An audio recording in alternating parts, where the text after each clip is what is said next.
মনিরুজ্জামান, আদিবাসী নেতা এবং মতুয়া নেতা হরিবর ঘোষাল। আমরা এসে এই পুলিশের যে ঝামেলা এইটা এড়াবার জন্যে আরশাদ মিয়ার ঘাটে আমরা নেমে পড়ি।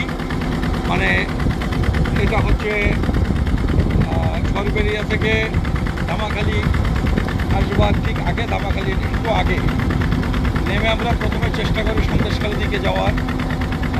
নানা কারণে হয়নি, আমরা উল্টো দিকে জেলিয়াখালিতে চলে যাই। জেলিয়াখালি ভাঙা তুষখালি, সেখান থেকে আবার একটা নৌকো ভাড়া করে আমরা চলে আসি বড় তুষখালি।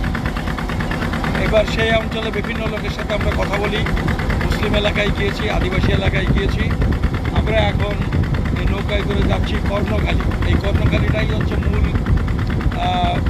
এই যে সন্দেশখালির অংশ। আমরা সেখানে কিছু আদিবাসী মানুষের সাথে কথা বলবো, আর আমরা চেষ্টা করব ফিরে যাওয়ার সময় ঠিক শাহজাহানের বাড়ি যে জায়গাতে বেড়মজুর, ওই বেড়মজুর গ্রামে আমরা একটু ঢুকে কিছু কথাবার্তা বলার চেষ্টা করব। আর আমরা কি দেখলাম, কি শুনলাম, কি বুঝলাম, সেটা আমরা পরে একটা ভিডিও করে আপনাদের আমরা জানাবো।